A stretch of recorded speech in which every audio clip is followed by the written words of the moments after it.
अब हम लोग पढ़ेंगे प्राकृतिक संसाधन के बारे में। इससे पहले वाला चैप्टर हम आप लोगों को पढ़ा दिए हैं और ध्यान दीजिएगा। अब ये चैप्टर पढ़ने जा रहे हैं संसाधन, प्राकृतिक संसाधन के बारे में, जिसमें सबसे पहले आता है भूमि संसाधन। पूर्व अध्याय में, मतलब इसे पिछले वाले चैप्टर में आप लोग पढ़ा दिए हुए हैं कि संसाधन की संकल्पना से अवगत हो चुके हैं, यानी कि संसाधन के बारे में, क्या संसाधन होते हैं, संसाधन के कितने प्रकार होते हैं, उत्पत्ति के आधार पर कितने होते हैं, ठीक ना, उपयोगिता के आधार पर कितने होते हैं, ये सभी हम आप लोग को बता चुके हैं। यहाँ यह भी स्पष्ट किया जा चुका है कि किसी भी देश के समृद्धि उपलब्ध संसाधनों के उचित उपयोग पर निर्भर करता है। यदि किसी भी संसाधन का उचित आप उपयोग नहीं कीजिएगा तब तक आपका क्या होगा, तो आप क्या हो सकते हैं, देखिए कह दिया, डायरेक्ट कह दिया, इसको याद रखिएगा। किसी भी देश की समृद्धि, कोई भी देश विकसित तब हो सकता है जब वह देश अपने संसाधन का उचित रूप से प्रयोग करे। यदि नहीं करेगा, दुरुपयोग करेगा, तो वह विकसित कभी नहीं होगा। अगर उसी को सही तरह से अपना तकनीक के माध्यम से करेगा तो वह विकसित तुरंत हो सकता है। संसाधन की संकल्पना मानवीय आवश्यकताओं को तृप्त करने यानी कि संतुष्ट करने वाले साधन हैं एवं संतुष्ट करने वाले सेवाओं में यकीन करता है। तो याद कर लीजिएगा, मानवीय आवश्यकताओं को संतृप्त करने वाला, मतलब संतुष्ट करने वाला, और उनको सेवाओं को प्रदान करने वाला जो होता है वो संसाधन होते हैं। इसमें तकनीक और ज्ञान दोनों शामिल होते हैं। तकनीक यानी कि ज्ञान, तकनीकी मतलब ज्ञान, और संस्था मतलब कि कोई भी संस्था हो उसके माध्यम से कोई भी मानव के पास तकनीक है, मानव के पास ज्ञान है, तब जाके संसाधन का सही रूप से उपयोग कर सकता है। ठीक है, अगर नहीं है ज्ञान तो वह सही रूप से नहीं कर सकता है। आगे समझिए, भूमि पर निवास करते हैं। हमारा आर्थिक क्रियाकलाप इसी प्रकार संपादित होता है। हम विभिन्न रूपों में इसका उपयोग करते हैं, अतः अत्यंत महत्वपूर्ण साधन है। यह प्राकृतिक पदार्थ होने के कारण प्राकृतिक संसाधन है। तो भूमि कौन सा संसाधन है? प्राकृतिक संसाधन है। क्यों प्राकृतिक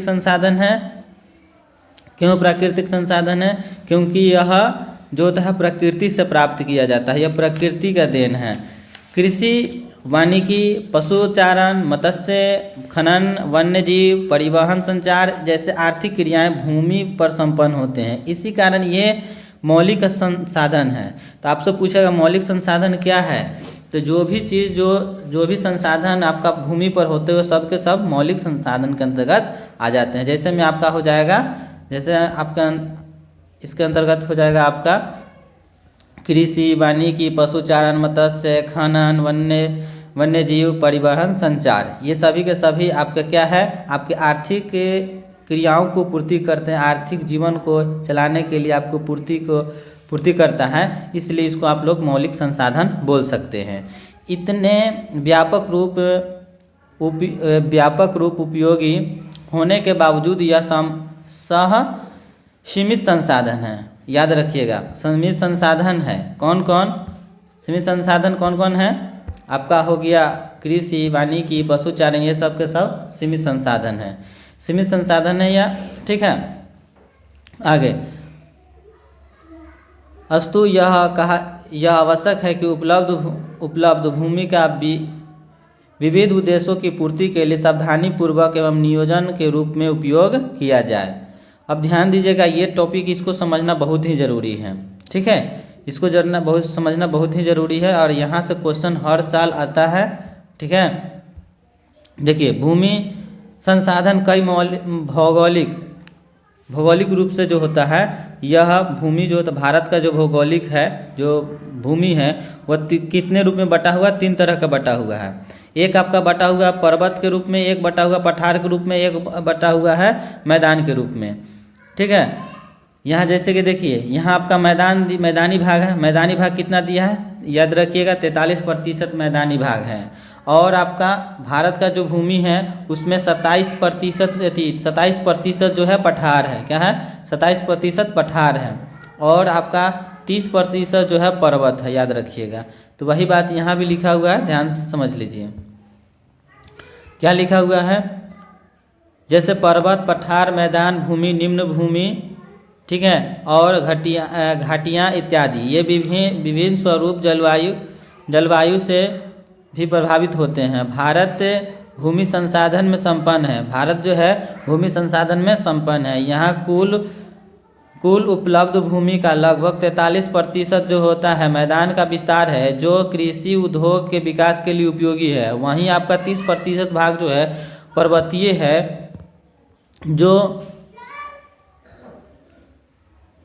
जो बारहमासी नदियों, जिसको 12 मास बोलते हैं, यानी कि सभी दिन 12 मास जो होता है, नदियों के प्रवाह को सुनिश्चित करते हुए पर्यटन विकास के लिए अनुकूल परिस्थिति मुहैया कराती है। यह पारिस्थितिकी संतुलन के लिए भी महत्वपूर्ण होता है पर्वत। वहीं आपका बता दिया जाए, ये पर्वत है या पर्वत है, वहीं आपको बता दें 30%, 27% जो होता है आपका पठार होता है। यह खनिज, जीवाश्म ईंधन और वन्य संपदा को संचित करते हैं। तो याद रखिए 3 चीज़ आपको बता दिया गया है। एक आपको बताया गया है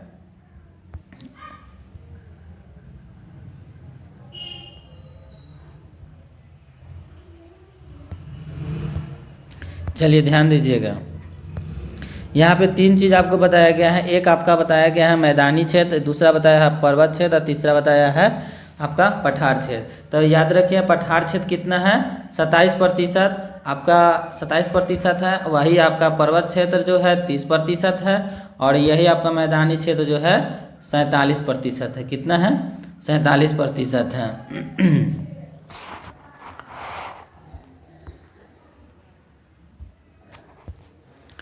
47% आपका मैदानी क्षेत्र है। अब आते हैं मृदा निर्माण, और यहाँ से आपका 2 नंबर 5 नंबर में क्वेश्चन आता है। ऑब्जेक्टिव से ही ज़्यादा क्वेश्चन पूछता है, या मैट्रिक का हो या अदर भी एग्जाम में भी पूछता है। इसको ध्यान से समझिएगा। मृदा का निर्माण कैसे होता है, क्वेश्चन पूछिएगा। मृदा पारितंत्र का एक महत्वपूर्ण घटक है। असंगठित पदार्थों से निर्मित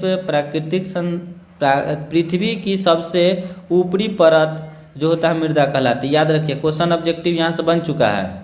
कैसे बना है, आपसे पूछ सकता है कि पृथ्वी के सबसे ऊपरी पतली परत को क्या कहा जाता है, तो मृदा कहा जाता है।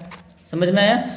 मृदा जो होता है सर्वाधिक, मृदा को दूसरा मिट्टी भी बोलते हैं हम लोग, ठीक ना, सर्वाधिक महत्वपूर्ण है नवीकरणीय प्राकृतिक संसाधन है। मृदा कौन सा संसाधन है, नवीकरणीय प्राकृतिक संसाधन है। यह न केवल पौधों के विकास के माध्यम है, बल्कि पृथ्वी पर विविध जीव समुदाय का पोषण भी करते हैं। मृदा में निहित उर्वरता मानव के आर्थिक क्रियाकलाप को प्रभावित करता है और देश के नियति को भी निर्धारित करता है। इसके नष्ट होने के साथ ही इसके नष्ट होने के साथ संपत्ति एवं संस्कृति दोनों ध्वस्त हो जाते हैं। अतः मृदा क्या है, जीवंत तंत्र है। क्या है, मृदा एक क्या है, जीवंत तंत्र है। इसको याद कर लीजिए क्योंकि यह इम्पोर्टेंट क्वेश्चन ये आपको आ सकता है। ठीक है, चलिए आगे हम लोग जानते हैं। मृदा के निर्माण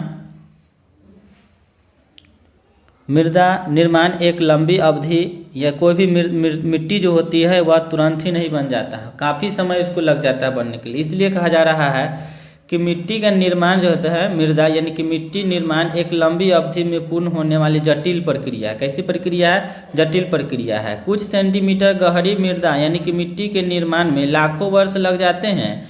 चट्टानों के टूटने फूटने एवं भौतिक एवं रासायनिक जैविक परिवर्तनों के द्वारा ही मिट्टी का निर्माण होता है। भूगोलविद ने इसे अत्यंत धीमी प्रक्रिया मानते हैं। कैसे मिट्टी का निर्माण होता है, वह बहुत ही धीमी प्रक्रिया मानते हैं भूगोलविद जो होते हैं, क्योंकि 1 सेंटीमीटर कुछ ही सेंटीमीटर बनने में उसको लाखों वर्ष लग जाते हैं। ठीक है, अब आते हैं, आपसे क्वेश्चन पूछेगा मृदा के कारक को लिखें। मृदा के निर्माण के कारक क्या है, तो उच्चावच का मतलब होता है ऊंचाई और निचाई। ऊंचाई और निचाई। मूल शैल, चट्टान जिसको बोलते हैं जलवायु, वनस्पति, जैव पदार्थ, खनिज, समय, ये सब के सब क्या है, मृदा के निर्माण के कारक हैं। आइए इसके बारे में पढ़ते हैं। ताप परिवर्तन, प्रवाहित जल की क्रिया, पवन, हिमनद और अपघटन की अन्य क्रियाएं भी ऐसे तत्व है जो मिट्टी के निर्माण में यानी कि मृदा के निर्माण में सहयोगी करते हैं। तो यानी कि यहाँ पे आपको जो चार गो ये इतना जो चीज़ दिखाई दिया, इतना जो आपको बताया गया, जिसमें से ऊंचाई नीचाई जो मिट्टी के निर्माण में महत्वपूर्ण जो होता है आपका भागीदारी निभाता है, उसी तरह से मूल शैल यानी चट्टान जिस तरह से मिट्टी के निर्माण में अपना सहयोग देता है, जलवायु सहयोग देता है, वनस्पति देता है, जैव पदार्थ देता है, खनिज समय देता है, ठीक उसी प्रकार आपका ताप में परिवर्तन भी देता है, प्रवाहित जल की क्रिया भी देता है, पवन भी देता है, हिमनद यानी कि बर्फ देता है। ये सभी जो क्रियाएं जो है वो अभी मिट्टी के निर्माण में अहम भूमिका निभाता है। चलिए आगे देखते हैं। मिट्टी निर्माण में जैविक और रासायनिक परिवर्तन की भी अहम भूमिका होती है। निष्कर्षतः यह कहा जा सकता है मिट्टी निर्माण में ह्यूमस और ह्यूमस को दूसरा भाषा में जैव बोलते हैं, जैव और अजैव दोनों प्रकार के पदार्थ जो होते हैं, दोनों प्रकार के पदार्थ इसमें भाग लेते हैं। तो याद रखिएगा मिट्टी निर्माण में कौन कौन से पदार्थ भाग लेते हैं, वह जैव भी लेते हैं, जैव पदार्थ भी लेते हैं और अजैव पदार्थ भी लेते हैं। जैव पदार्थ को बोला जाता है ह्यूमस, याद रखिए जैव पदार्थ को क्या बोला जाता है, ह्यूमस। मिट्टी निर्माण की प्रक्रिया निर्धारित तत्व, उसके रंग, गठन, गहराई, आयु एवं रासायनिक और भौतिक गुणों के आधार पर भारत के मृदा को निम्न बांट कर अध्ययन किया जा सकता है। आइए हम लोग भारत को जो मिट्टी है उनके बारे में विवरण करते हैं, विवरण के बारे में पढ़ते हैं, वो किस प्रकार से बांट कर हम उसको अध्ययन कर सकते हैं। भारत के किस किस भूभाग में किस किस तरह का मिट्टी पाए जाते हैं। आइए सबसे पहले है मिट्टी के प्रकार यानी कि मृदा के प्रकार या और उसका विवरण। तो मृदा के प्रकार के बारे में पढ़ेंगे और उसको विवरण यानी कि उसको डिटेल में भी पढ़ेंगे और यहाँ से क्वेश्चन बहुत सारे आते हैं।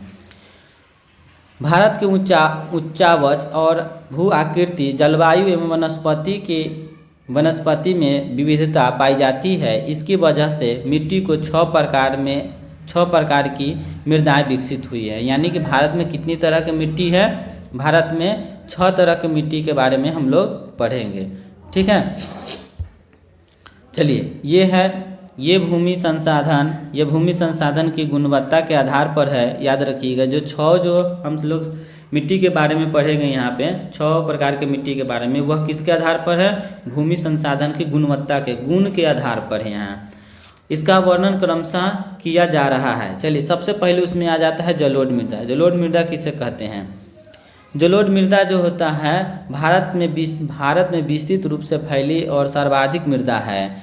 उत्तर भारत के मैदानी पूर्णतः जलोढ़ निर्मित है, जो हिमालय की 3 महत्वपूर्ण नदियों जैसे आपका सिंधु हो गया, गंगा हो गया, ब्रह्मपुत्र हो गया, इन तीनों नदियों के माध्यम से जलोढ़ का निक्षेपण होता है। और यही जलोढ़ जो होता है, जलोढ़ का निक्षेपण, यही हमको जलोढ़ मिट्टी का निर्माण करता है। तो याद रखिएगा आपका जलोढ़ मिट्टी के निर्माण में जलोढ़ मिट्टी के निर्माण में कौन कौन से नदियाँ का अहम भूमिका होता है? सिंध नदी, गंगा नदी, ब्रह्मपुत्र नदी, एकदम याद रखिएगा।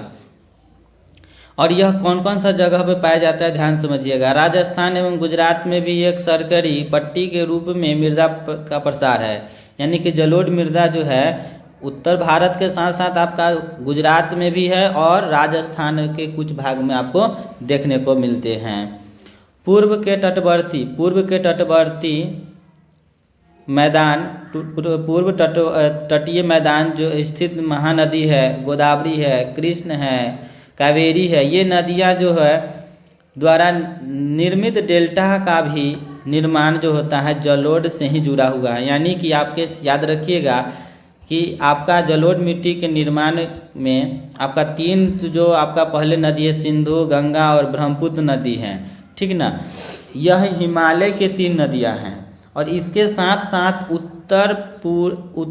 पूर्वी तटीय मैदान में आपका महानदी जो उड़ीसा में बहती है, गोदावरी, कृष्ण और कावेरी, ये जो नदियां हैं ये सब के सब क्या करते हैं, जलोढ़ मिट्टी के निर्माण में मदद करते हैं और उसमें सहयोग देते हैं। याद रखिएगा पूरे भारत में लगभग 6.4 करोड़ हेक्टेयर क्षेत्र पर जलोढ़ मिट्टी जो है फैली हुई है।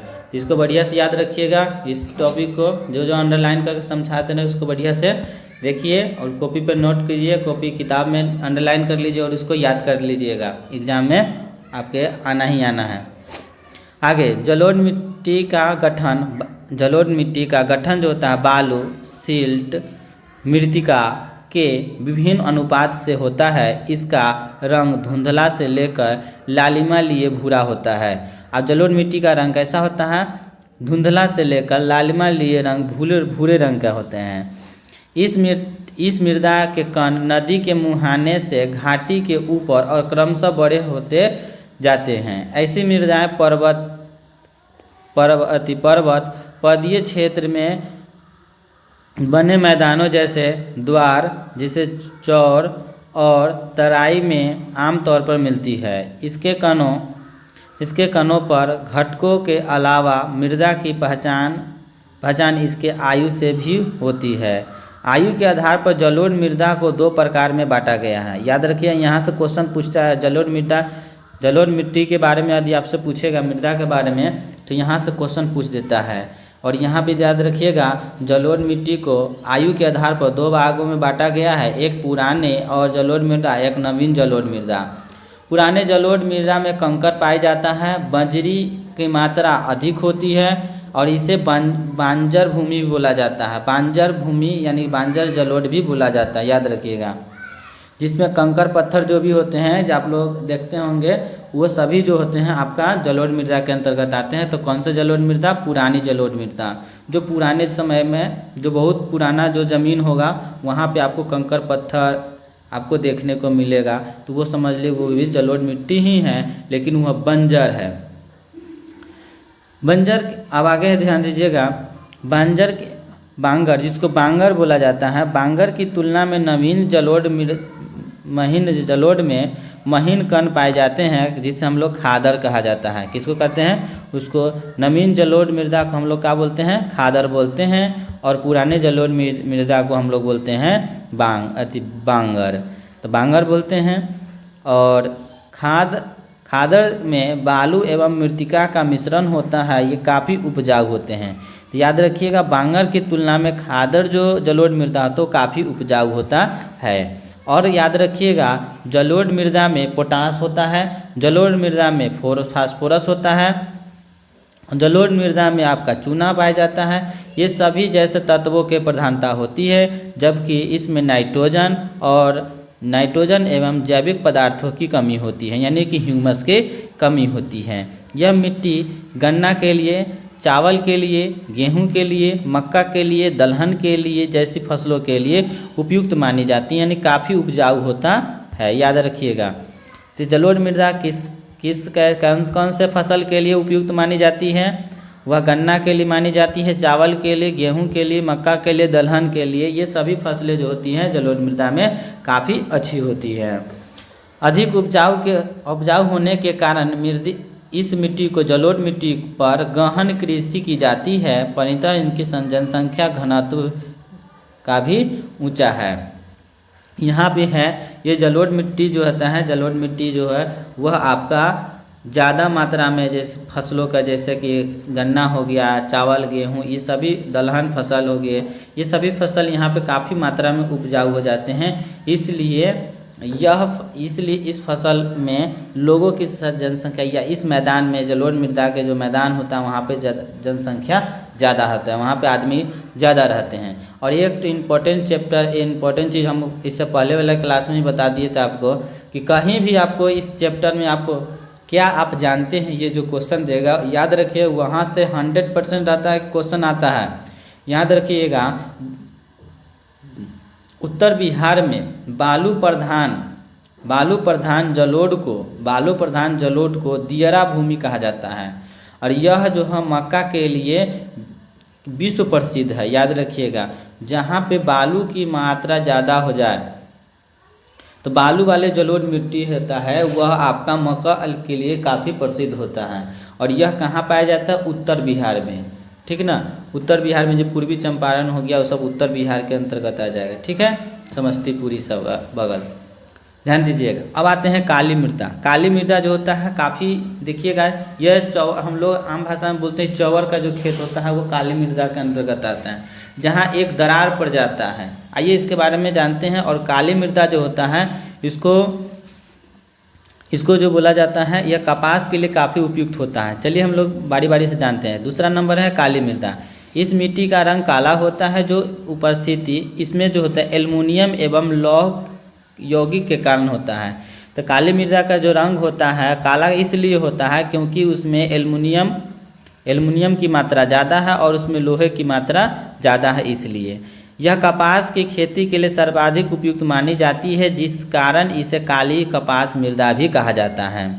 ठीक ना, तो याद रखिएगा, उजला सोना बोला जाता है, उजला सोना कपास को बोला जाता है। और याद रखिएगा, काली कपास मृदा बोला जाता है। काली कपास मृदा किसको बोला जाता है? काली कपास मृदा आपका काली मिट्टी को बोला जाता है। क्यों? क्योंकि काली मिट्टी में कपास की मात्रा ज़्यादा होती है और काफ़ी उपजाऊ होती है। ठीक है, ध्यान समझिएगा आगे। भारत में यह मृदा जो है लगभग 6.4 करोड़ हेक्टेयर भूमि पर फैली हुई है। ये खास तौर पर दक्कन के लावा प्रदेश, दक्कन जो है दक्कन के लावा प्रदेश, याद रखिएगा, दक्कन के लावा प्रदेश, महाराष्ट्र, गुजरात, कर्नाटक, आंध्र प्रदेश, तमिलनाडु राज्य में मिलती है। इस मिट्टी का निर्माण मूल शैलों एवं ज्वालामुखी के बेसाल्ट लावों से के विघटन यानी कि टूटने से होता है। तो बेसाल्ट चट्टान जो होता है, बेसाल्ट लावा जो होता है, उसके टूटने से आपका क्या होता है? आपका काली मिट्टी का निर्माण होता है। इस मृदा का स्थानीय नाम जो होता है रेगुर मृदा भी होता है। याद रखिएगा, काली मिट्टी को किस नाम से जाना जाता है? रेगुर मिट्टी के भी नाम से जाना जाता है, या रेगुर मृदा के नाम से जाना जाता है। इस मिट्टी की सबसे बड़ी विशेषता है कि इसमें नमी धारण की क्षमता अधिक होती है। यह मिट्टी जो होती है कैल्शियम कार्बोनेट, मैग्नीशियम, पोटास, चूना जैसे पौष्टिक तत्वों का प्रचुर मात्रा इसमें मौजूद होता है। काली मृदा में कैल्शियम कार्बोनेट की मात्रा होता है, मैग्नीशियम की मात्रा होता है, पोटास की मात्रा होता है और चूना की मात्रा ज़्यादा होता है। इसलिए यह जो होता है कपास के लिए सबसे बेस्ट अगर मिट्टी कहा जाता है। किंतु इसमें फास्फोरस की कमी रहती है, फास्फोरस की कमी रहती है, इसलिए क्या हो जाता है? शुष्क एवं गर्म मौसम में दरारें पड़ जाती है। इससे अच्छी तरह से वायु का मिश्रण होता है, किंतु गीली होने के साथ ही यह मृदा जो है चिपचिपी हो जाती है, जिससे जोतना संभव नहीं है। अतः मानसून की प्रथम बौछार में ही इसमें जुताई कर दी जाती है। कम वर्षा के क्षेत्र में अत्यधिक ऑक्सीकृत होने के कारण बिना सिंचाई के भी कपास की खेती के लिए यह मिट्टी उपयुक्त है। इसके अतिरिक्त इस मृदा में गन्ना की खेती, प्याज की खेती, गेहूं की खेती और फलों की खेती जो फलों की है उसकी खेती काफ़ी अनुकूल मानी जाती है। यानी कपास के अलावा भी, अब याद रखिएगा, काली मृदा जो होता है कपास के अलावा कौन कौन सी फसलों का निर्माण कर सकते हैं या उत्पादन कर सकते हैं? तो वह गन्ना के करते हैं, प्याज के करते हैं, गेहूं के करते हैं और फलों के भी करते हैं। याद रखिएगा, आपसे पूछेगा काली मिट्टी में कौन सा तत्व नहीं होते या कौन से यौगिक नहीं, तो फास्फोरस नहीं होते हैं। और आपसे पूछेगा यह भी, काली मिट्टी को किस नाम से जाना जाता है? तो रेगुर मिट्टी के नाम से जाना जाता है। अब आते हैं लाल या पीली मृदा। लाल या पीली मृदा क्या है? इस प्रकार की मृदा का विकास प्रायद्वीपीय पठार के पूर्वी एवं दक्षिणी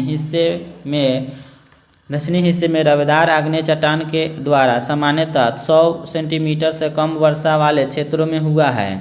इस मृदा में लोहांश की मात्रा के कारण इसका रंग लाल हो गया। याद रखिए, लाल मिट्टी का रंग लाल इसलिए हुआ है क्योंकि इसमें जो होता है लोहे की मात्रा ज़्यादा होती है, क्योंकि इसमें लोहे की मात्रा ज़्यादा होती है। यह आपका कहाँ पे मिलेगा? लाल मिट्टी यह प्रायद्वीपीय पठार में और दक्षिणी पठार में आपको मिलेगा। याद रखिएगा, लोहांश की मात्रा इसमें ज़्यादा, यानी लोहांश कहने का मतलब हुआ लोहा, लोहांश का मतलब हुआ लोहा हुआ, क्या हुआ? लोहा की मात्रा इसमें ज़्यादा होता है, याद रखिएगा। चलिए आगे बढ़ते हैं। जलयोजन के पश्चात यह मृदा पीले रंग का हो जाता है। जलयोजन के पर यह रंग किसका कैसा हो जाता है? पीला हो जाता है। मूल रूप में यह ग्रेनाइट नीस जैसे रवेदार चट्टान, आग्नेय चट्टान के विघटित एवं रूपांतरण से बने हैं। याद रखिएगा, आपसे पूछेगा कि आपको बताइए लाल मिट्टी का जो निर्माण कैसे होता है। तो लाल मिट्टी का निर्माण ग्रेनाइट के या नीस जैसे रवेदार आग्नेय चट्टान के टूटने से आपका बन जाता है। आपका कौन सा चट्टान बनता है? आपका लाल रंग का मिट्टी का निर्माण हो जाता है। ठीक है, आगे की ओर देखिए। विस्तार भारत के कुल कृषि भूमि के 7.2 करोड़ हेक्टेयर जो होता है भूमि पर पाया जाता है लाल मिट्टी। यह आपका लाल पीली मृदा जो होती है यह तमिलनाडु के कर्नाटक, गोवा, ठीक ना, दक्षिण पूर्व महाराष्ट्र, आपका आंध्र प्रदेश, उड़ीसा, छोटा नागपुर पठार, छोटा नागपुर उत्तर आपका पड़ जाता है, झारखंड में पड़ता है। मेघालय के पठार में आपका लाल मिट्टी या आपका बोल सकते हैं पीली मिट्टी मिल सकते हैं। अगर लाल मिट्टी कब होगा? जब तक जल उस पर नहीं पड़ा है तब तक लाल हो जाएगा, और जल जैसे ही पड़ जाएगा उसको वह पीले रंग का मिट्टी हो जाता है। तो याद रखिएगा, जब तक पानी उस पर नहीं पड़ा है तब तक लाल, और जैसे ही पानी पड़ जाएगा तब वह पीले रंग का हो जाता है। अब आगे देखिए, जैव पदार्थों के कमी के कारण मृदा जो होते हैं जलोढ़ एवं काली मृदा। याद रखिएगा, क्या कहा जा रहा है? जैव पदार्थों की कमी के कारण यह मृदा जलोढ़ मृदा एवं काली मृदा के अपेक्षा कम उपजाऊ होता है। इसमें कम उपजाऊ होने का कारण है क्योंकि इसमें ह्यूमस की मात्रा कम होती है। उर्वरकों का उपयोग कर उर्वरक यानी कि आपका रासायनिक उर्वरक जो होता है, जो खाद जो आपको अभी मिलता है, जैसे डाई हो गया, पोटास हो गया, ये सब जो उर्वरक होता है, ठीक ना, तो ये सभी उर्वरकों के उपयोग कर इसका उत्पादन को बढ़ाई जा सकती है। इस मिट्टी में सिंचाई की व्यवस्था कर चावल, ज्वार, बाजरा, मक्का, मूंगफली, तंबाकू जैसे फसलों का उत्पादन किया जा सकता है।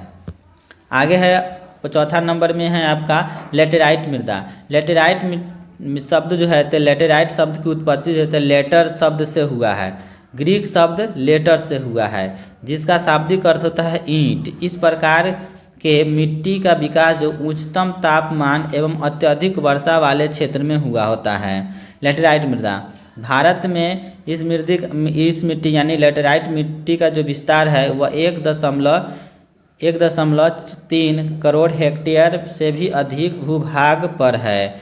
ऋतुवत भारी वर्षा से ऊंचे सपाट अपर्दित सतहों पर यदि लेटेराइट मृदा पाई जाती है। यह मृदा जो है लेटेराइट मृदा जो है तीव्र निक्षालन के परिणाम होता है। ह्यूमस की मात्रा नगण्य होता है। याद रखिएगा, सबसे ज़्यादा ह्यूमस होता है आपका किसमें होता है? आपका होता है सबसे पहले होता है, सबसे ज़्यादा जो होता है आपका, ध्यान दीजिएगा, सबसे ज़्यादा जलोढ़ मृदा में होता है ह्यूमस, और उस सबसे कम जो होता है आपका अभी तक में, उसके बाद काली मृदा में होता है, उससे कम होता है आपका लाल या पीली मृदा में, और उससे भी कम होता है आपका लेटेराइट मृदा में। ध्यान रखिएगा, ठीक ना। इसमें आपका ह्यूमस की मात्रा कम होती है, इसलिए इसमें जब ह्यूमस की मात्रा कम होगी तो यह काफ़ी उपजाऊ नहीं होगा जितना आपका जलोढ़ मिट्टी होता है, याद रखिएगा। यह मृदा अत्यधिक तापमान के कारण जैव पदार्थों को अपघटित करने एवं बैक्टीरिया को नष्ट हो जाते हैं। अपक्षय के कारण लैटेराइट मिट्टी कठोर हो जाती है। एल्युमिनियम और लोहे के ऑक्साइड के कारण इसका रंग लाल हो जाता है।